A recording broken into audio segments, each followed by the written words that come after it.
Science ಪಾಠಶಾಲೆ. This is Girish Babu. ಈ ಒಂದು ವಿಡಿಯೋದಲ್ಲಿ ನಾವು ಸಾಮಾನ್ಯ ವಿಜ್ಞಾನದಲ್ಲಿ ಕೆಮಿಸ್ಟ್ರಿ ಅಂದರೆ ರಸಾಯನಶಾಸ್ತ್ರ ಬಗ್ಗೆ ತಿಳ್ಕೊಳ್ತಾ ಹೋಗೋಣ. ನೋಡಿ, ಇದೊಂದು ಸೀರೀಸ್ ಇರುತ್ತೆ, ಸರಣಿ ಆಗಿರುತ್ತೆ. ಸೊ ಇದರಲ್ಲಿ ಏನೇನು ಚಾಪ್ಟರ್ಸ್ ಇದೆ ಎಲ್ಲ ಡಿಸ್ಕಸ್ ಮಾಡ್ತಾ ಹೋಗೋಣ. ಎಕ್ಸಾಮ್ಸ್ಗೆ ಯೂಸ್ ಆಗುತ್ತೆ. Whether it is A PDO, KPSC, group C exams, PSI exams, ಎಲ್ಲ ಎಕ್ಸಾಮ್ಸ್ಗೂ ಹೆಲ್ಪ್ ಆಗ್ತಾ ಹೋಗುತ್ತೆ. ಸೊ ಚಾಪ್ಟರ್ ವೈಸ್ ಡಿಸ್ಕಸ್ ಮಾಡ್ತಾ ಹೋಗೋಣ. ಮತ್ತು ಚಾಪ್ಟರ್ ವೈಸಲ್ಲಿ ಚಾಪ್ಟರ್ ಆಗಿದ ತಕ್ಷಣ ಕ್ವಶನ್ಸ್ ಯಾವ ರೀತಿ ಅರೈಸ್ ಆಗ್ಬೋದು ಅಂತ ನೋಡ್ತಾ ಹೋಗೋಣ.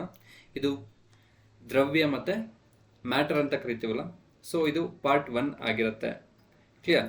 ಸೊ ಹಾಗಾದರೆ ಈ ಒಂದು ಮ್ಯಾಟರ್ ಅಥವಾ ದ್ರವ್ಯದ ಬಗ್ಗೆ ನೋಡ್ತಾ ಹೋಗೋಣ. ಕೆಮಿಸ್ಟ್ರಿಲಿ ಅಥವಾ ರಸಾಯನಶಾಸ್ತ್ರದಲ್ಲಿ ಮೊದಲ ಚಾಪ್ಟರ್ ಆಗಿರುತ್ತೆ ಇದು. ಯಾವುದು? ದ್ರವ್ಯ.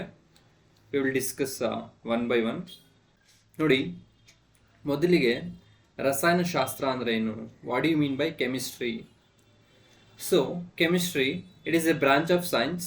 ಇದೊಂದು ವಿಜ್ಞಾನದ ಭಾಗವಾಗಿದ್ದು deals with the properties and behaviour of matter. So chemistry ಒಂದು ವಿಜ್ಞಾನದ ಭಾಗವಾಗಿದ್ದು ಇದು ದ್ರವ್ಯದ ಒಂದು ಗುಣಲಕ್ಷಣಗಳನ್ನು ಮತ್ತು ವರ್ತನೆ ಬಗ್ಗೆ ಅಧ್ಯಯನ ಮಾಡುವ ಶಾಸ್ತ್ರವಾಗಿದೆ. ಯಾವುದು? ಈ ಒಂದು ರಸಾಯನಶಾಸ್ತ್ರ, ಕೆಮಿಸ್ಟ್ರಿ ಅಂತ ಕರಿತೇವೆ. ಕ್ಲಿಯರ್? ಸೊ ಮತ್ತೆ ನಾವು ಯಾವ ಥರನೇ ಹೇಳ್ಬೋದು, chemistry is a branch of science which deals with the chemical bondings, ಆ ಥರ ಆದರೂ ಹೇಳ್ಬೋದು. ಕ್ಲಿಯರ್? ಎಸ್. ಸೊ ಹಾಗಾದ್ರೆ ಇಲ್ಲಿ ನೋಡಿ, ಒಂದು ವರ್ಡ್ ನೋಡಿದ್ವಿ, ಇಲ್ಲಿ ಮ್ಯಾಟರ್ ಅಥವಾ ದ್ರವ್ಯ ಅಂತ ನೋಡಿದ್ವಿ. ಈ ದ್ರವ್ಯ ಅಂದರೆ ಏನು? ದ್ರವ್ಯ ಇದೇ ಒಂದು ನಮ್ಮ ಟಾಪಿಕ್ ಆಗಿರುತ್ತೆ ಇವತ್ತು. What you mean by matter? Clear? Yes. ನೋಡಿ, ದ್ರವ್ಯ ಅನ್ನೋದು ಯಾವುದೇ ಒಂದು ವಸ್ತು ಜಾಗವನ್ನು ಆಕ್ರಮಿಸಿಕೊಂಡಿದ್ದು ಸ್ವಲ್ಪ ದ್ರವ್ಯರಾಶಿಯನ್ನು ಹೊಂದಿದ್ರೆ ಅದನ್ನ ನಾವೇನೇನು ಕರಿತೀವಿ? ದ್ರವ್ಯ ಅಂತ ಕರಿತೀವಿ. Anything occupy space and it has some mass, that we are called as what? Matter ಅಂತ ಕರಿತೀವಿ. ಕ್ಲಿಯರ್? ಸೊ ನೋಡಿ, ಇಲ್ಲಿ ದ್ರವ್ಯ ಅಂತ ಇದೆ. ಜಾಗವನ್ನು ಆಕ್ರಮಿಸಿರುವ ದ್ರವ್ಯರಾಶಿಯನ್ನು ಹೊಂದಿರುವ ಯಾವುದಾದರೂ ಕಣಕ್ಕೆ ದ್ರವ್ಯ ಅಂತ ಕರೀತಾರೆ. Clear? So matter, anything occupy space and it has some mass. So ಹಾಗಾದರೆ ದ್ರವ್ಯವು ಏನರಿಂದ ಮಾಡಲ್ಪಟ್ಟಿದೆ? Matter is made up of what? ಪರಮಾಣುಗಳು ಮತ್ತು ಅಣುಗಳು ಎಂಬ ಕಣಗಳಿಂದ ಮಾಡಲ್ಪಟ್ಟಿದೆ. Matter is made up of minute particles called atoms and molecules. Clear? So ಇಲ್ಲೇನೋ ಒಂದು ಬಾಕ್ಸ್ ಇರುತ್ತೆ, ಅದು ಏನಾಗಿದೆ? ಇದು ಜಾಗವನ್ನು ಆಕ್ರಮಿಸಿಕೊಂಡಿದೆ. ಇಷ್ಟು ಜಾಗವನ್ನು ಆಕ್ರಮಿಸಿಕೊಂಡಿದೆ and it has some mass, that we are called as what? Matter. ನಾವು ಒಂದು ಮ್ಯಾಟರ್ ಆಗಿರ್ತೀವಿ. ನಮ್ಮ ಮೊಬೈಲ್ ಫೋನ್, ಯೂನಿವರ್ಸಲ್ಲಿ ಏನೇನಿದೆ ಎಲ್ಲನೂ ಮ್ಯಾಟರ್ಗೆ ಒಂದು ಎಕ್ಸಾಂಪಲ್ ನಾವು ಕೊಡ್ತಾ ಹೋಗ್ಬೋದು. ಮ್ಯಾಟರ್ ಅಂದರೆ ಸಿಂಪಲ್, ಅದು ದ್ರವ್ಯ ರಾಶಿಯನ್ನು ಹೊಂದಿರಬೇಕು ಮತ್ತು ಒಂದು ಜಾಗವನ್ನು ಆಕ್ರಮಿಸ್ಕೊಂಡಿರಬೇಕು. Anything occupy space and it has some mass, that we are called as what? Matter. Is it clear? Yes. Yes. ನೋಡಿ, ಫಸ್ಟ್ ದ್ರವ್ಯ ಮ್ಯಾಟರ್ ಅಂತ ಕರಿತೀವಿ. Mainly matter is classified into two types: physical classification and chemical classification. ಭೌತ ವರ್ಗೀಕರಣ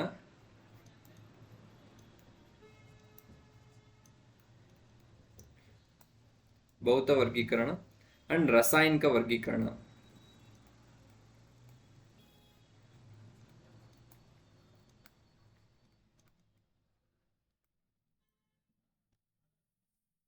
So here matter is classified into mainly two types. One is physical classification, another one is chemical classification. Chemical classification. So under this physical classification, again we are going to divide into three types.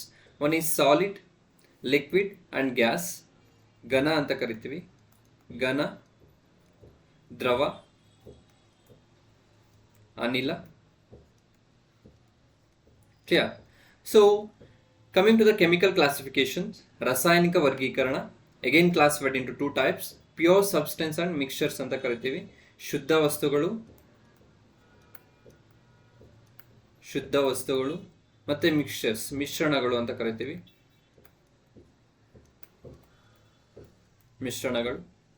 This pure substance ಅಥವಾ ಶುದ್ಧ ವಸ್ತುಗಳು again classified into two types. ಅವ್ಯಾವಂದ್ರೆ elements ಮತ್ತೆ compounds ಅಂತ. Elements ಅಂದರೆ ಕನ್ನಡದಲ್ಲಿ ಧಾತುಗಳು ಅಂತ ಕರಿತೀವಿ. ಕಾಂಪೌಂಡ್ಸ್ ಅಂದರೆ ಸಂಯುಕ್ತಗಳು ಅಂತ ಕರಿತೀವಿ.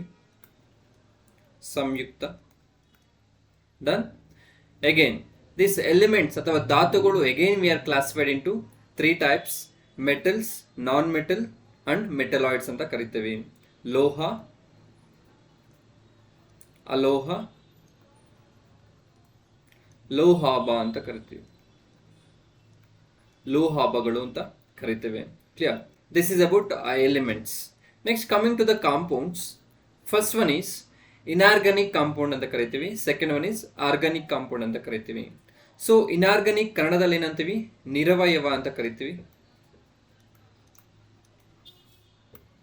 ನಿರವಯವ ಸಂಯುಕ್ತ. ಆರ್ಗಾನಿಕ್ ಅಂದ್ರೆ ಸಾವಯವ ಸಂಯುಕ್ತ. ಸಾವಯವ ಸಂಯುಕ್ತ.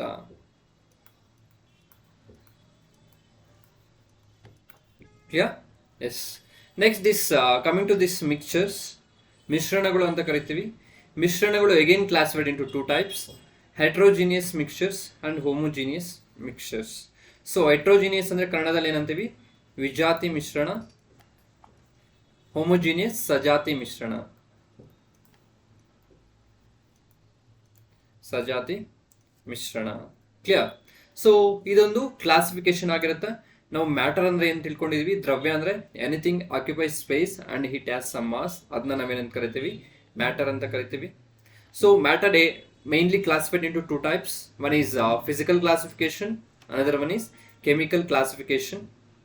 ಭೌತ ವರ್ಗೀಕರಣ, ರಾಸಾಯನಿಕ ವರ್ಗೀಕರಣ ಅಂತ ಕರಿತೀವಿ. ಸೊ ಭೌತ ವರ್ಗೀಕರಣದಲ್ಲಿ again classified into 3 types. That is solid, liquid and gas. ಘನ, ದ್ರವ, ಅನಿಲ. ಇನ್ನೊಂದು ಪ್ಲಾಸ್ಮಾ ಅಂತ ಬರುತ್ತೆ, plasma. Next chemical classification, again we are going to classify into 2 types. One is pure substance, another one is mixtures. ಶುದ್ಧ ವಸ್ತು ಮತ್ತೆ ಮಿಶ್ರಣ ಅಂತ ಕರಿತೀವಿ. Pure substance again classified into 2 types: elements and compounds. ಧಾತುಗಳು ಮತ್ತೆ ಸಂಯುಕ್ತಗಳು ಅಂತ ಕರಿತೀವಿ. This elements again classified into 3 types: ಲೋಹ, ಅಲೋಹ, ಲೋಹಾಭ ಅಂತ ಕರಿತೀವಿ. So compounds again classified into 2 types: inorganic compounds and organic compounds. ನಿರವಯವ ಸಂಯುಕ್ತ, ಸಾವಯವ ಸಂಯುಕ್ತ. Next coming to the mixtures, classified into 2 types: heterogeneous and homogeneous. Is it clear? Yes. We will discuss in this chapter, mainly we are going to focus on this physical classifications. Clear? Yes. ನೋಡಿ, ಭೌತ ವರ್ಗೀಕರಣ ಆಗಿರುತ್ತೆ ಇವು. ಭೌತ ವರ್ಗೀಕರಣ: solid, liquid and gas, ಘನ, ದ್ರವ, ಅನಿಲ. ಇದು ಏನು ಡಿಫ್ರೆನ್ಸಸ್ ಏನು ಅಂತ ನಮಗೆ ಕ್ವಶನ್ ಅರೈಸ್ ಆಗ್ಬೋದು. V will discuss one by one. Clear? What is the difference between solid, liquid and gas, ಘನ, ದ್ರವ, ಅನಿಲಕ್ಕೆ ಏನು ಡಿಫ್ರೆನ್ಸ್ ಇದೆ ಅಂತ ವಿಲ್ ಡಿಸ್ಕಸ್. ಎಸ್ ನೋಡಿ, ಸಾಲಿಡ್ ಘನ ಅಂತ ಕರಿತೀವಿ. ನೋಡಿ, ಇಲ್ಲೊಂದು ಇಮೇಜ್ ಹಾಕ್ಕೊಂಡಿದ್ದೀನಿ. ಯಾವುದೇ ಒಂದು ಘನದಲ್ಲಿ ಈ ಥರ ಇದೆ ಅಂತ ಇಟ್ಕೊಳ್ಳಿ. ಪಾರ್ಟಿಕಲ್ಸು ಹೆಂಗ್ ಅರೇಂಜ್ ಆಗಿರುತ್ತೆ? ಕ್ಲೋಸ್ ಆಗಿ ಅರೇಂಜ್ ಆಗಿರುತ್ತೆ. ಕ್ಲೋಸ್ ಆಗಿ ಅರೇಂಜ್ ಆಗಿರುತ್ತೆ. ಕ್ಲಿಯರ್? ಸೊ ಅದನ್ನೇ ಹೇಳ್ತಾ ಇರೋದು, ಆಂತರಿಕ ಅಣುಗಳ ಆಕರ್ಷಣೆ ಬಲ ಹೆಚ್ಚಾಗಿರುತ್ತೆ. Strong intermolecular force. Clear? Next very less intermolecular space. Intermolecular space ಅಂದ್ರೆ ನೋಡಿ, ಇದೊಂದು ಪಾರ್ಟಿಕಲ್ ಆಗಿರುತ್ತೆ. This is one particle. The distance between this and this is very less. ಅದನ್ನೇ ನಾವು ಇಂಟರ್ಮಾಲಿಕ್ಯುಲರ್ ಸ್ಪೇಸ್ ಅಂತ ಕರಿತೀವಿ. ಆಂತರಿಕ ಅಣುಗಳ ನಡುವಿನ ಜಾಗ ತುಂಬಾ ಕಡಿಮೆ ಇರುತ್ತೆ. Clear? Next have definite shape and volume. ಇದಕ್ಕೊಂದು ನಿರ್ದಿಷ್ಟವಾದ ಆಕಾರ ಇರುತ್ತೆ ಮತ್ತೆ ಗಾತ್ರ ಇರುತ್ತೆ. ಸೊ ಸಾಲಿಡ್ಸ್ಗೆ, ಘನಗಳಿಗೆ ನಿರ್ದಿಷ್ಟ ಆಕಾರ ಮತ್ತೆ ಗಾತ್ರ ಎರಡು ಇರುತ್ತೆ. Clear? Next coming to the next point, solid cannot be compressible. ನಾವು ಸಂಕುಚಿತೆಯನ್ನು ಮಾಡ್ಲಿಕ್ಕಾಗಲ್ಲ. We not suppose to compress that solids. Clear? Yes. Next coming to the, it has high density. Solids ಏನಾಗಿರುತ್ತೆ? ತುಂಬಾ ಹೈ ಡೆನ್ಸಿಟಿಯನ್ನು ಹೊಂದಿರುತ್ತೆ. ಕ್ಲಿಯರ್? ನೋಡಿ, points ನೋಡ್ತಾ ಹೋಗೋಣ. ಹೆಚ್ಚು ಅಣುಗಳ ನಡುವಿನ ಆಕರ್ಷಣೆ ಬಲ ಹೆಚ್ಚಾಗಿರುತ್ತೆ. ಅಣುಗಳ ನಡುವಿನ ಜಾಗ ಕಡಿಮೆ ಇರುತ್ತೆ. ನಿರ್ದಿಷ್ಟ ಆಕಾರ ಮತ್ತೆ ಗಾತ್ರ ಇರುತ್ತೆ. ಸಂಕುಚಿತತೆ ಕಡಿಮೆ ಇರುತ್ತೆ ಅಥವಾ ಸಂಕುಚಿತನೇ ಇರೋದಿಲ್ಲ. ಹೆಚ್ಚು ಸಾಂದ್ರತೆಯನ್ನು ಹೊಂದಿದಾವೆ. ಯಾವು? ಘನ, ಸಾಲಿಡ್ಸ್ ಅಂತ ಕರಿತೀವಿ. Clear? Yes. Next coming to the liquid, ದ್ರವ ಅಂತ ಕರಿತೀವಿ. ವೀಕ್ ಇಂಟರ್ಮಾಲಿಕ್ಯುಲರ್ ಫೋರ್ಸ್ ನೋಡಿ, ಇಲ್ಲೊಂದು ಪಾರ್ಟಿಕಲ್ ಇದ್ದರೆ ಇಲ್ಲೊಂದು ಪಾರ್ಟಿಕಲ್ ಇರುತ್ತೆ, ಈ ಥರ ಇರುತ್ತೆ. ಸೊ ಇಂಟರ್ಮಾಲಿಕ್ಯುಲರ್ ಫೋರ್ಸ್ ಅನ್ನೋದು ಕಡಿಮೆ ಇರುತ್ತೆ ಕಂಪೇರ್ ಟು ಸಾಲಿಡ್. ಆಂತರಿಕ ಕಣಗಳ ನಡುವಿನ ಆಕರ್ಷಣೆ ಕಡಿಮೆ ಇರುತ್ತೆ, ಆಂತರಿಕ ಕಣಗಳ ನಡುವಿನ ಅಂತರ ಹೆಚ್ಚಾಗಿರುತ್ತೆ ಕಂಪೇರ್ ಟು ಸಾಲಿಡ್. ಘನಗಳಿಗೆ ಕಂಪೇರ್ ಮಾಡಿದ್ರೆ ಈ ಒಂದು ಡಿಸ್ಟೆನ್ಸ್ ಅನ್ನೋದು ಒಂದು ಅಣು ಮತ್ತು ಇನ್ನೊಂದು ಅಣುವಿನ ನಡುವಿನ ಒಂದು ಡಿಸ್ಟೆನ್ಸ್ ಅನ್ನೋದು ಜಾಸ್ತಿ ಇರುತ್ತೆ. ಲಾರ್ಜ್ ಇಂಟರ್ಮಾಲಿಕ್ಯುಲರ್ ಫೋರ್ಸ್ ಅಂತ ಕರಿತೀವಿ. Next, do not have definite shape and volume. ಇದಕ್ಕೆ ಯಾವುದೇ ಒಂದು ನಿರ್ದಿಷ್ಟವಾದ ಆಕಾರ ಇರೋದಿಲ್ಲ, ನಿರ್ದಿಷ್ಟ ಆಕಾರ ಹೊಂದಿಲ್ಲ, ಆದರೆ ಗಾತ್ರವನ್ನು ಹೊಂದಿದೆ. ಫಾರ್ ಎಕ್ಸಾಂಪಲ್ ಯಾವುದೋ ಒಂದು ಬಾಟಲ್ ಇದೆ, ಇದು ಯಾವ ಬಾಟಲ್ ಅಂತ ಮತ್ತೆ ಕೇಳಬೇಡಿ. ಬಾಟಲ್ ಇದೆ, ಇಲ್ಲಿ ವಾಟರ್ ಹಾಕಿದ್ದೀವಿ, ಮತ್ತು ಇಲ್ಲಿ ವಾಟರ್ ಹಾಕಿದ್ದೀವಿ. ಸೊ ನಾವು ಒಂದು ವಾಟರ್ ಹಾಕಿದ್ರೆ ಆ ಬಾಟಲ್ ಶೇಪ್ ತಗೊಳುತ್ತೆ, ಒಂದು ಜಗ್ಗಲ್ಲಿ ನೀರು ಹಾಕಿದ್ರೆ ಆ ಜಗ್ ಶೇಪ್ ತಗೊಳುತ್ತೆ, ಒಂದು ಬಿಂದಿಗೆಯಲ್ಲಿ ನೀರು ಹಾಕಿದ್ರೆ ಬಿಂದಿಗೆ ಶೇಪ್ ತಗೊಳುತ್ತೆ.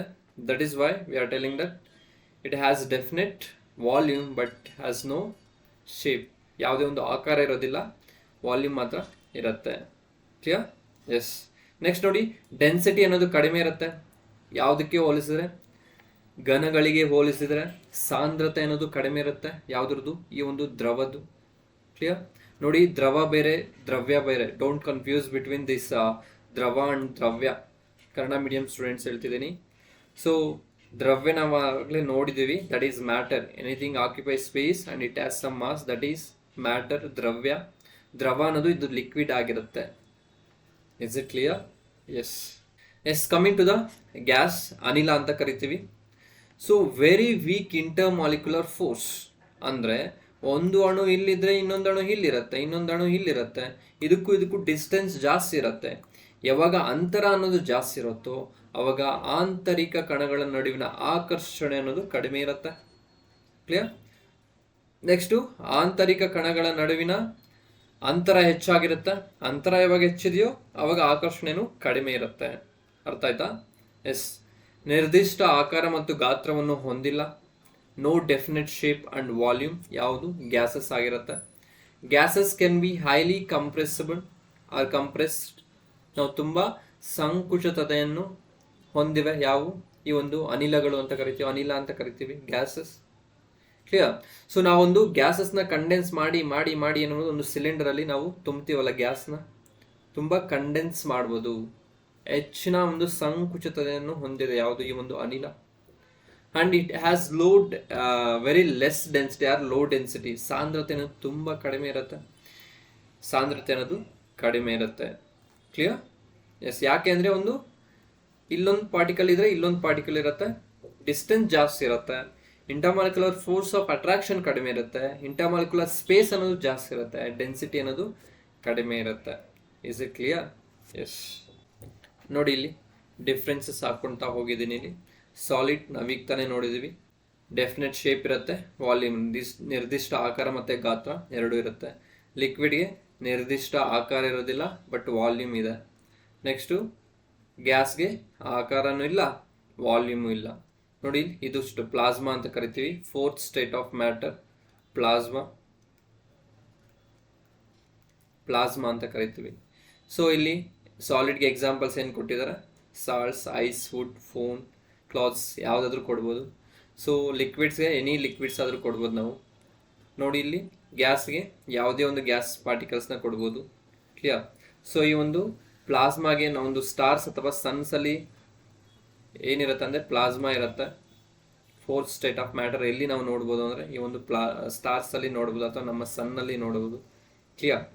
ಸೊ ಇಲ್ಲಿ ನೋಡಿ, ಒಂದು ಡಯಾಗ್ರಾಮ್ಸ್ ಈ ಥರ ಇಲ್ಲಿ ಏನಿದೆ, ಕ್ಲೋಸ್ಲಿ ಪ್ಯಾಕ್ ಇದೆ. ಅದು ಅದ್ರ ಒಂದು ಪೊಸಿಷನಲ್ಲಿ ಏನಾಗ್ತಿದೆ? ವೈಬ್ರೇಟ್ ಆಗ್ತಿದೆ. ಯಾವುದೋ ಒಂದು ಸಾಲಿಡ್ಸ್. ಕ್ಲಿಯರ್?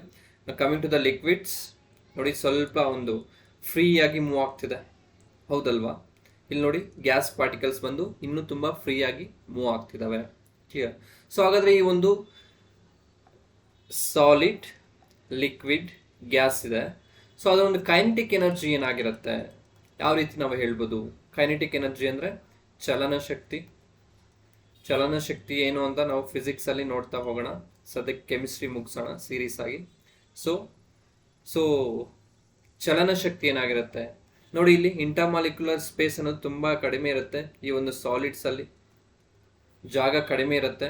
ಜಾಗ ಕಡಿಮೆ ಇದ್ದಾಗ ಏನಾಗುತ್ತೆ, ಓಡಾಡಲಿಕ್ಕೆ ತುಂಬ ಕಷ್ಟ ಆಗುತ್ತೆ.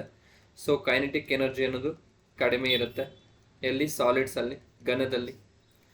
Coming to the liquids, intermolecular space ಅನ್ನೋದು ಸ್ವಲ್ಪ ಜಾಸ್ತಿ ಇರುತ್ತೆ ಕಂಪೇರ್ ಟು ಸಾಲಿಡ್ಸ್. ಸ್ವಲ್ಪ ಮೂಮೆಂಟ್ ಇರುತ್ತೆ. ಇಲ್ಲಿ ನೋಡಿ ಮೂಮೆಂಟ್ ಆಗ್ತದೆ. ಸೊ ಕೈನೆಟಿಕ್ ಎನರ್ಜಿ ಅನ್ನೋದು ಸ್ವಲ್ಪ ಜಾಸ್ತಿ ಇರುತ್ತೆ compare to solid. We are comparing solid and liquid. Clear? Coming to the gas particle ಏನಾಗಿರುತ್ತೆ, ಇಲ್ಲೊಂದಿದ್ರೆ ಇಲ್ಲೊಂದಿರುತ್ತೆ. ಸೊ ಇಂಟರ್ಮಾಲಿಕ್ಯುಲರ್ ಸ್ಪೇಸ್ ಅನ್ನೋದು ತುಂಬ ಜಾಸ್ತಿ ಇರುತ್ತೆ. ಇಂಟರ್ಮಾಲಿಕ್ಯುಲರ್ ಫೋರ್ಸ್ ಆಫ್ ಅಟ್ರಾಕ್ಷನ್ ಅನ್ನೋದು ಕಡಿಮೆ ಇರುತ್ತೆ. ಕ್ಲಿಯರ್? ಅವಾಗ ಆರಾಮಾಗಿ ಚಲಿಸ್ಬೋದು. ಅರ್ಥ ಆಯ್ತಾ? ಅವಾಗ ಕೈನೆಟಿಕ್ ಎನರ್ಜಿ ಅನ್ನೋದು ತುಂಬ ಜಾಸ್ತಿ ಇರುತ್ತೆ. ಯಾವುದರಲ್ಲಿ? ಗ್ಯಾಸಸ್ಸಲ್ಲಿ. ಕ್ಲಿಯರ್? ನಮಗೆ ಸ್ಟೇಟ್ಮೆಂಟ್ ವೈಸ್ ಅವ್ರ ಕ್ವಶನ್ ಕೇಳ್ಬೋದು. It is very simple, but we need to understand the concept. Clear? Yes. Next coming to the atom. ಪರಮಾಣು ಅಂತ ಕರಿತೀವಿ. ಏನು? ಪರಮಾಣು, ಆಟಮ್ ಅಂತ ಕರಿತೀವಿ. ಸೊ ಏನಪ್ಪ ಈ ಆಟಮ್ ಅಂದರೆ, it is defined as smallest tiny particle that involves in chemical reaction. ಅದಕ್ಕೆ ನಾವೇನಂತ ಕರಿತೀವಿ? ಆಟಮ್ ಅಥವಾ ಪರಮಾಣು ಅಂತ ಕರಿತೀವಿ. ರಾಸಾಯನಿಕ ಕ್ರಿಯೆಯಲ್ಲಿ ಭಾಗವಹಿಸಬಲ್ಲ ಅತ್ಯಂತ ಸೂಕ್ಷ್ಮ ಕಣಕ್ಕೆ ನಾವೇನಂತ ಕರಿತೀವಿ? ಪರಮಾಣು ಅಂತ ಕರಿತೀವಿ. ಸೊ ಎಕ್ಸಾಂಪಲ್ಸ್ ನಾವೇನು ಕೊಡ್ತಾ ಹೋಗ್ಬೋದು ನೋಡಿ. ಇಲ್ಲಿ ಹೈಡ್ರೋಜನ್, ಆಕ್ಸಿಜನ್, ನೈಟ್ರೋಜನ್. ಯಾವುದೇ ಒಂದು ರಾಸಾಯನಿಕ ಕ್ರಿಯೆಯಲ್ಲಿ ಭಾಗವಹಿಸಬಲ್ಲ ಅತ್ಯಂತ ಸೂಕ್ಷ್ಮ ಕಣಕ್ಕೆ ನಾವೇನಂತ ಕರಿತೀವಿ? ಈ ಒಂದು ಆಟಮ್ ಅಥವಾ ಪರಮಾಣು ಅಂತ ಕರಿತೀವಿ. ಡೋಂಟ್ ಕನ್ಫ್ಯೂಸ್ ಬಿಟ್ವೀನ್ ಪರಮಾಣು ಅಂಡ್ ಮಾಲಿಕ್ಯೂಲ್. ಕನ್ನಡದಲ್ಲಿ ನೋಡಿ, ಆಟಮ್ ಅಂದರೆ ಪರಮಾಣು ಆಗಿರುತ್ತೆ, ಮಾಲಿಕ್ಯೂಲ್ ಅಂದರೆ ಅಣು ಆಗಿರುತ್ತೆ. ನೆಕ್ಸ್ಟ್ ಡಿಸ್ಕಸ್ ಮಾಡೋಣ. ಕ್ಲಿಯರ್? ಗೊತ್ತಾಯ್ತಲ್ಲ? ಆಟಮ್ ಅಂದರೆ it is that smallest particle that involves in chemical reaction that we are called as what? Atom ಅಂತ ಕರಿತೀವಿ. Is it clear? Yes. ನೋಡಿ, ಆಟಮ್ ಸ್ಟ್ರಕ್ಚರ್ ಈ ಥರ ಇರುತ್ತೆ. ಸೊ ನೆಕ್ಸ್ಟ್ ಕ್ಲಾಸಲ್ಲಿ ನಾವು ಒಂದು ಸ್ಟ್ರಕ್ಚರ್ಸ್ ಬಗ್ಗೆ ಡಿಸ್ಕಸ್ ಮಾಡ್ತಾ ಹೋಗೋಣ. ಯಾರ್ಯಾರು ಒಂದು ಆಟಮ್ನ ಸ್ಟ್ರಕ್ಚರ್ ಯಾವ ಥರ ಒಂದು ಎಕ್ಸ್ಪ್ಲೈನ್ ಮಾಡಿದ್ರು, ಯಾವ್ಯಾವ ಸೈಂಟಿಸ್ಟು ಯಾವ ಥರ ಒಂದು ಎಕ್ಸ್ಪ್ಲೈನ್ ಮಾಡ್ತಾ ಹೋದ್ರು ಅಂತ ಡಿಸ್ಕಸ್ ಮಾಡೋಣ. ಕ್ಲಿಯರ್? ಎಸ್. ಬಿಕಾಸ್ ಈ ಒಂದು ವಿಡಿಯೋ ಅನ್ನೋದು ಲೆಂತಿ ಆಗುತ್ತೆ. I am divided like part 1, part 2 and questions part 3. Clear? Yes. Next ನೋಡಿ, ಅಣು ಅಂತ ಬರುತ್ತೆ. So those who are watching this videos, please do subscribe. ನೀವು ಸಬ್ಸ್ಕ್ರೈಬ್ ಮಾಡ್ಕೊಂಡ್ರೆ ಇನ್ನೂ ನಮಗೆ ಒಂದು ಎನರ್ಜಿ ಬರುತ್ತೆ. You have to do more videos ಅಂತ ಹೇಳ್ಬಿಟ್ಟು. ಕ್ಲಿಯರ್? ಸೊ ಲೈಕ್ ಮಾಡಬೇಕು, ಸಬ್ಸ್ಕ್ರೈಬ್ ಮಾಡಬೇಕು. ಆಗ ನಾವು ನಮಗೆ ಹುಡುಗರು ಕೇಳ್ತಿದ್ದಾರೆ ಅಂತ ಹೇಳ್ಬಿಟ್ಟು you have to do more efforts. Clear? Yes. Next coming to this molecule. ಅಣು ಅಂತ ಕರಿತೀವಿ ಕನ್ನಡದಲ್ಲಿ. ಗ್ರೂಪ್ ಆಫ್ ಆಟಮ್, ಅದಕ್ಕೆ ಏನಂತ ಕರಿತೀವಿ? ಮಾಲಿಕ್ಯೂಲ್ ಅಂತ ಕರಿತೀವಿ. ಪರಮಾಣುವಿನ ಗುಂಪಿಗೆ ಏನಂತ ಕರಿತೀವಿ? ಅಣು ಅಂತ ಕರಿತೀವಿ. ಕ್ಲಿಯರ್? ಇಲ್ಲಿ ನೋಡಿ, H2 ಇದೆ, O2 ಇದೆ, O3 ಇದೆ, CH4 ಇದೆ. ಇಲ್ಲೇನೇನಿದೆ? H ಮತ್ತು H ಇದೆ. ಎರಡು ಸೇರ್ತಾ ಒಂದು ಆಟಮ್, ಇನ್ನೊಂದು ಆಟಮ್ ಸೇರಿ ಏನಾಗ್ತಿದೆ? H2 ಆಗ್ತಿದೆ. That we are called as molecule. ಇಲ್ಲೇನಾಗ್ತಿದೆ? O2, O ಪ್ಲಸ್ ಓನ ನಾವು ನೇಸೆಂಟ್ ಆಕ್ಸಿಜನ್ ಅಂತ ಕರಿತೀವಿ. Nascent oxygen. ನಾವು ಒಂದು ಉಸಿರಾಡೋ ಒಂದು ಆಕ್ಸಿಜನ್ ಯಾವುದಪ್ಪ ಅಂದರೆ ದಟ್ ಈಸ್ O2 ಆಗಿರುತ್ತೆ. ಸೊ ನೇಸೆಂಟ್ ಆಕ್ಸಿಜನ್ನ ನಾವು ಉಸಿರಾಡೋದಿಲ್ಲ. Oxygen always in the form of O2. ಯಾಕೆಂದರೆ ಟು ಮೇಂಟೈನ್ ಇಟ್ಸ್ ಸ್ಟೆಬಿಲಿಟಿ, ಅದರ ಒಂದು ಸ್ಥಿರತೆಯನ್ನು ಮೇಂಟೈನ್ ಮಾಡಲಿಕ್ಕೆ it is in the form of O2 ಆಗಿರುತ್ತೆ. ಕ್ಲಿಯರ್? ಇದು ಒಂದು O2 ಅನ್ನೋದು ಯಾವುದಕ್ಕೆ ಉದಾಹರಣೆ ಅಂದರೆ ಒಂದು ಮಾಲಿಕ್ಯೂಲ್ಗೆ ಉದಾಹರಣೆ ಆಗಿರುತ್ತೆ. Is it clear? Yes. Yes. Next coming to the compounds. ಸಂಯುಕ್ತ ಅಂತ ಕರಿತೀವಿ. ಕಾಂಪೌಂಡ್ ಅಂದರೆ ಸಂಯುಕ್ತ.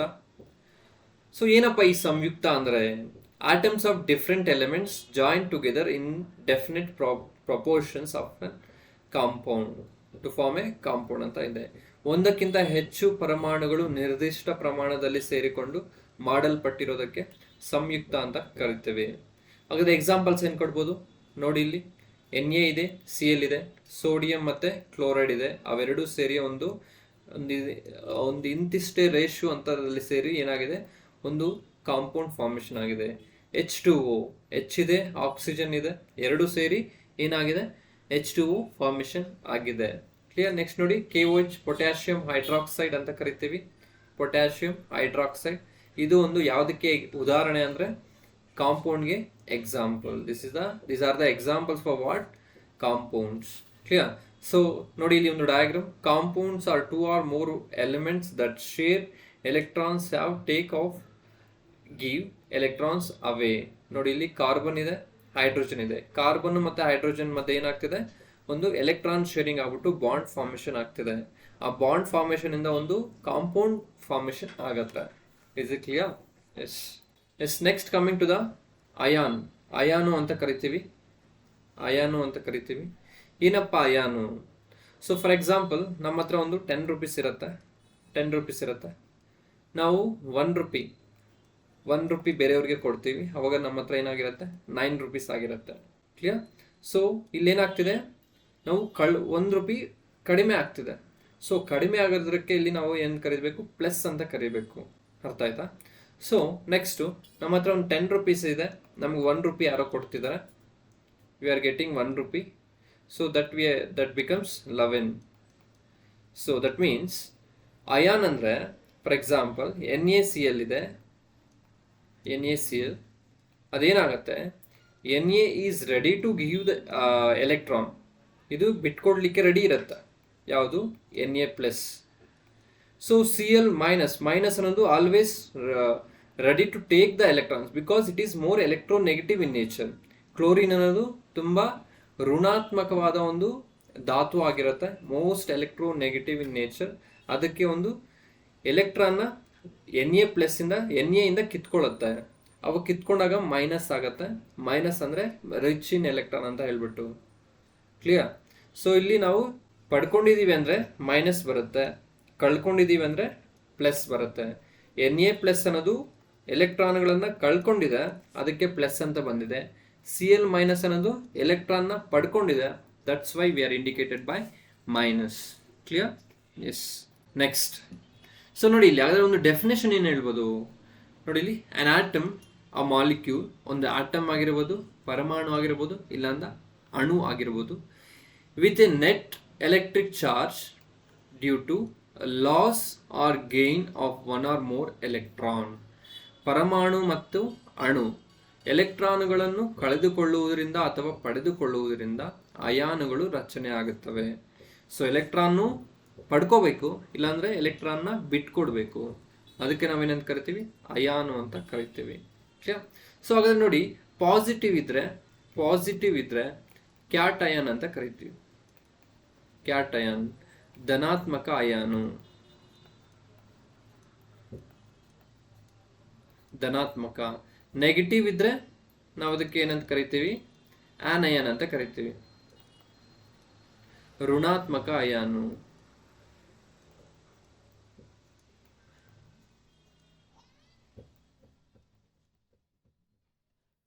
ಇವಾಗ Na+Cl- ಅಲ್ಲಿ Na+ ಅನ್ನೋದು it is positively charge particle ಅಂತ ಕರಿತೀವಿ. It is A cation. Cl- is gained electron, that we are called as what, ಋಣಾತ್ಮಕ ಅಯಾನು ಅಥವಾ ಆನಯನ್ ಅಂತ ಕರಿತೀವಿ. ಕ್ಲಿಯರ್? ಇದು ನಮಗೆ ಗೊತ್ತಿರಬೇಕು. ನೋಡಿ ಇಲ್ಲಿ ಒಂದು Na ಮತ್ತೆ ಫ್ಲೋರಿನ್ ಇದೆ. ಸೊ Na ಏನಾಗ್ತಿದೆ, ಎಲೆಕ್ಟ್ರಾನ್ನ ಬಿಟ್ಕೊಟ್ಟು ನಮ್ಗೇನು ಸಿಗ್ತಿದೆ, ಪಾಸಿಟಿವ್ ಚಾರ್ಜ್ ಸಿಗ್ತಿದೆ. ಇಲ್ಲಿ ಪಾಸಿಟಿವ್ ಚಾರ್ಜ್ ಸಿಗ್ತಿದೆ. ಕ್ಲೋರಿನ್ ಅನ್ನೋದು ಒಂದು ಎಲೆಕ್ಟ್ರಾನ್ನ ತಗೊಳ್ತಾ ಇದೆ, it will get minus charge because fluorine is a halogens are more electronegative in nature. Fluorine ಅನ್ನೋದು ಒಂದು ಹ್ಯಾಲೋಜನ್ ಆಗಿರುತ್ತೆ. ಹ್ಯಾಲೋಜನ್ ಗುಂಪಿಗೆ ಸೇರಿದೆ ಫ್ಲೋರಿನ್, ಕ್ಲೋರಿನ್, ಬ್ರೋಮಿನ್, ಅಯೋಡಿನ್. ಮುಂದಿನ ಕ್ಲಾಸಲ್ಲಿ ಡಿಸ್ಕಸ್ ಮಾಡ್ತಾ ಹೋಗೋಣ. ಕ್ಲಿಯರ್? ಸೊ ಅದಕ್ಕೆ ಒಂದು Na+ ಆಗುತ್ತೆ, ಕಳೆದುಕೊಂಡಿದೆ. F- ಆಗುತ್ತೆ, ಪಡೆದುಕೊಂಡಿದೆ. Don't forget that. Clear? Yes. Next coming to the fundamental particles of an atom. ನಮಗೆ ನಾರ್ಮಲ್ ಕ್ವಶನ್ ಕೇಳ್ತಾರೆ, ಕೆಳಗಿನವುಗಳಲ್ಲಿ ಯಾವುವು ಪರಮಾಣುವಿನ ಮೂಲಭೂತ ಕಣಗಳಾಗಿವೆ ಅಥವಾ ಪರಮಾಣು ಏನರಿಂದ ಮಾಡಲ್ಪಟ್ಟಿದೆ ಅಂದರೆ ನಮಗೆ ಗೊತ್ತಿದೆ. ಏನರಿಂದ ಅಂದರೆ proton, electron and neutron. So proton ಮತ್ತು ನ್ಯೂಟ್ರಾನ್ ಎಲ್ಲಿರುತ್ತೆ, ನ್ಯೂಕ್ಲಿಯಸ್ ಅಲ್ಲಿರುತ್ತೆ. ಎಲೆಕ್ಟ್ರಾನ್ಗಳು ಏನು ಮಾಡುತ್ತೆ, ಒಂದು ನಿರ್ದಿಷ್ಟ ಕಕ್ಷೆಗಳಲ್ಲಿ ಸುತ್ತುತ್ತಾ ಇರುತ್ತೆ. ಆ ಕಕ್ಷೆಗಳಲ್ಲಿ ಎಷ್ಟು ಎಲೆಕ್ಟ್ರಾನ್ಗಳಿರುತ್ತೆ ಅಂತ ನಾವು ಒಂದು ಅಟಾಮಿಕ್ ಥಿಯರಿದಲ್ಲಿ ನೋಡೋಣ. ಅಟಾಮಿಕ್ ಮಾಡೆಲ್ಸ್ ಅಂತ ಬರುತ್ತೆ, ಅಲ್ಲಿ ನಾವು ನೋಡ್ತಾ ಹೋಗೋಣ, ಇಲ್ಲಿ ಬೇಡ. ಕ್ಲಿಯರ್? ಎಸ್. ಸೊ ಹಾಗಾದ್ರೆ ಆಟಮ್ ಏನ್ರಿಂದ ಮಾಡಲ್ಪಟ್ಟಿ ಮೂಲಭೂತ ಕಣಗಳು ಯಾವ್ಯಾವು ಆಟಮ್ನ ಅಥವಾ ಪರಮಾಣುವಿನ ಅಂದ್ರೆ ಪ್ರೋಟಾನ್ ಆಗಿರುತ್ತೆ, electron and neutron. Proton, neutron and electron ಆಗಿರುತ್ತೆ. ಇದು ನೆನ್ಪಿಟ್ಕೋಬೇಕು. S, most important. ತುಂಬಾ ಸರಿ ಒಂದು ಮ್ಯಾಚ್ ದ ಫಾಲೋಯಿಂಗ್ ಅಲ್ಲಿ ಕೇಳಿದರೆ, ಮಲ್ಟಿಪಲ್ ಚಾಯ್ಸ್ ಅಲ್ಲಿ ಕೂಡ ಕೇಳಿದರೆ ಇದನ್ನ. ಸೊ ಏನಂದ್ರೆ ಪ್ರೋಟಾನ್ ಪಾಸಿಟಿವ್ಲಿ ಚಾರ್ಜ್ ಪಾರ್ಟಿಕಲ್ ಆಗಿರುತ್ತೆ. ಇದು ಧನ ವಿದ್ಯುತ್ ಆದೇಶವನ್ನು ಹೊಂದಿದೆ ಯಾವುದು ಈ ಒಂದು ಪ್ರೋಟಾನ್. ನೆಕ್ಸ್ಟ್ ಯಾರು ಹೋಗದ್ರೆ ಇದನ್ನ ಕಂಡುಹಿಡಿದ್ರು ನೋಡಿ, ಇಲ್ಲಿ ರುದರ್ಫಾರ್ಡ್ ಅಂತ ಅವರು.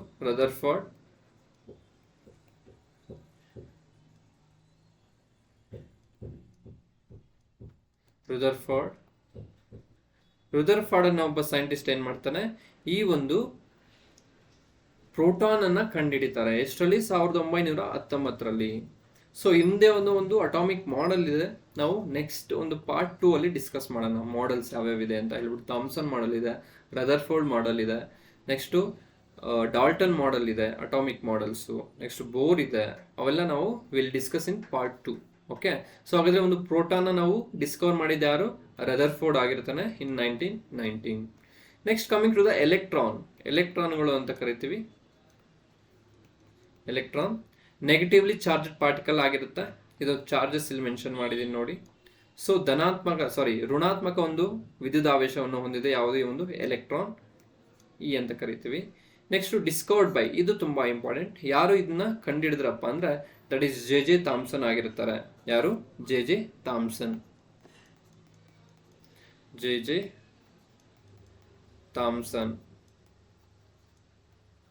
ಥಾಮ್ಸನ್ ಆಗಿರ್ತದೆ. Yes. Next coming to the neutron. So neutron ಅನ್ನ ಕಂಡುಹಿಡಿದಿದ್ದು ಯಾರಪ್ಪ ಅಂದ್ರೆ ನ್ಯೂಟ್ರಾನ್. ನೋಡಿ, it is a neutral in nature. It is a neutral element ಆಗಿರುತ್ತೆ ಯಾವುದೇ ಒಂದು ನ್ಯೂಟ್ರಾನ್. ಯಾವುದೇ ವಿದ್ಯುದಾವೇಶವನ್ನು ಹೊಂದಿರಲ್ಲ, no charge. But it is discovered by whom? James Chadwick ಅಂತ ಹೇಳ್ಬಿಟ್ಟು. James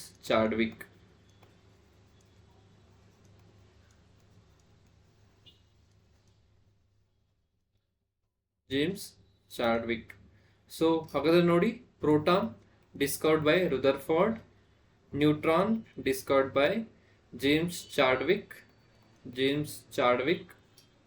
and electron is discovered by J Thomson ಅಂತ ಹೇಳ್ಬಿಟ್ಟು. ಕ್ಲಿಯರ್? ನೆನ್ಪಿಟ್ಕೋಬೇಕು. ನೆಕ್ಸ್ಟ್ ನೋಡಿ, ಪ್ರೋಟಾನ್. ಇವನು ಟೇಬಲ್ ಹಾಕೊಂಡಿದ್ದೀನಿ. Proton positively charge particle. So charge ಇಲ್ಲಿದೆ, ಇದು ಚಾರ್ಜ್ ಆಗಿರುತ್ತೆ, ವಿದ್ಯುದಾವೇಶ, ಮಾಸ್ ಇಲ್ಲಿದೆ. ಕ್ಲಿಯರ್?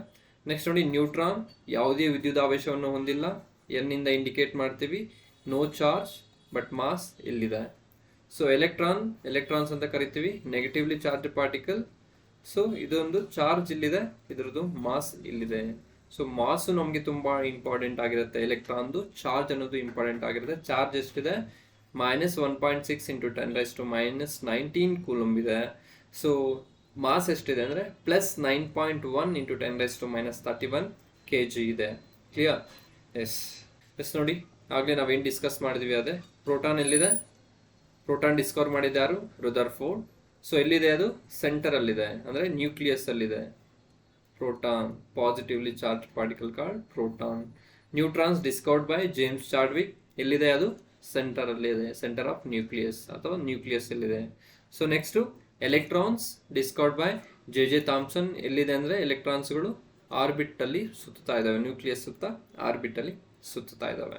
ಕ್ಲಿಯರ್? ಎಸ್ ನೋಡಿ, this is all about matter and atom, molecule, ಅವೆಲ್ಲ ಒಂದು ಬಗ್ಗೆ ತಿಳ್ಕೊಂಡ್ವಿ ಈಗ. ಸೊ ದಿಸ್ ಈಸ್ ಪಾರ್ಟ್ 1 ಆಗಿರುತ್ತೆ. ಒಂದು ಚಾಪ್ಟರ್ಸ್ ನಾನು ಡಿವೈಡ್ ಮಾಡ್ತಿದ್ದೀನಿ, part 1, part 2, because we're not supposed to that much patience enough to watch entire video or 1 hour 2 hour ಆದರೆ ಅಷ್ಟೊಂದು ನಮಗೆ ಒಂದು ಇದಿರೋದಿಲ್ಲ, ಇಂಟ್ರೆಸ್ಟ್ ಇರೋದಿಲ್ಲ. So that's why I am dividing like part 1, part 2, part 3. So ಒಂದು next part 2 ಅಲ್ಲಿ ಏನು discuss ಮಾಡೋಣ ಅಂದರೆ, ಒಂದು ಅಟಾಮಿಕ್ ಮಾಡೆಲ್ಸ್ ಬರುತ್ತೆ. J Thomson model, Rutherford model, Dalton model, next Bohr's model, ಇದ್ರ ಬಗ್ಗೆ ಡಿಸ್ಕಸ್ ಮಾಡಿ. ನೆಕ್ಸ್ಟ್ ಇಂಪಾರ್ಟೆಂಟ್ ಎವ್ರಿ ಎಕ್ಸಾಮ್ಸಲ್ಲಿ ಕೇಳೋದು ಏನಪ್ಪ ಅಂದರೆ ಐಸೋಟೋಪ್ಸು ಐಸೋಟೋನ್ಸು ಅಂಡ್ ಐಸೋಬಾರ್ಸ್, ಇದ್ರ 3 ಬಗ್ಗೆ ಡೆಫಿನೆಟ್ ಆಗಿ ಒಂದು ಕ್ವಶನ್ ಆದ್ರೂ ಇದ್ದೇ ಇರುತ್ತೆ ಎವ್ರಿ ಎಕ್ಸಾಮ್ ಅಲ್ಲಿ. ಕ್ಲಿಯರ್? ಅದ್ರ ಬಗ್ಗೆ ಏನು ಅಂತ ನೋಡಿ ಕ್ಲಾರಿಟಿ ತಗೊಳ್ಳೋಣ. ತುಂಬಾ ಕನ್ಫ್ಯೂಷನ್ ಆಗುತ್ತೆ. ಐಸೋಟೋಪ್ಸ್, ಐಸೋಬಾರ್ಸ್, ಐಸೋಟೋನ್ಸ್. ಕ್ಲಿಯರ್? ಸೊ ಅದ್ರ ಬಗ್ಗೆ ಒಂದು ಪಾರ್ಟ್ 2 ಅಲ್ಲಿ ನೋಡೋಣ. ಕ್ಲಿಯರ್? ಸೊ ನೋಡಿ, ನೀವಿನ್ನು ಈ ಒಂದು ಯೂಟ್ಯೂಬ್ ಚಾನಲ್ಗೆ ಸಬ್ಸ್ಕ್ರೈಬ್ ಮಾಡಿಲ್ಲ ಅಂದರೆ ಸೈನ್ಸ್ ಪಾಠಶಾಲೆ ಅಂತ ಸಬ್ಸ್ಕ್ರೈಬ್ ಮಾಡ್ಕೊಳ್ಳಿ. ಸೊ ಆಗ ನಿಮ್ಮ ಫ್ರೆಂಡ್ಸ್ಗೂ ಯಾರ್ಯಾರು ಬೇಕೋ ಒಂದು ಸೈನ್ಸ್, ಒಂದು ಕನ್ನಡ ಮತ್ತು ಇಂಗ್ಲೀಷ್ ಮೀಡಿಯಮಲ್ಲಿ ಎರಡರಲ್ಲೂ ಎಕ್ಸ್ಪ್ಲೈನ್ ಮಾಡೋದು ತುಂಬ ಕಡಿಮೆ ಇರುತ್ತೆ. ಸೊ ಯಾರ್ಯಾರು ಬೇಕೋ ಅವಶ್ಯಕತೆ ಇದೆ ಎಲ್ಲರಿಗೂ ಇದನ್ನ ಶೇರ್ ಮಾಡಿ. ನಿಮ್ಮ ಸಪೋರ್ಟ್ ಹೀಗೆ ಇರಲಿ ಯಾವಾಗೂ ಅಂತ ಹೇಳ್ತಾ ನೆಕ್ಸ್ಟ್ ಕ್ಲಾಸಲ್ಲಿ ಮತ್ತೆ ಸಿಗೋಣ. Thank you.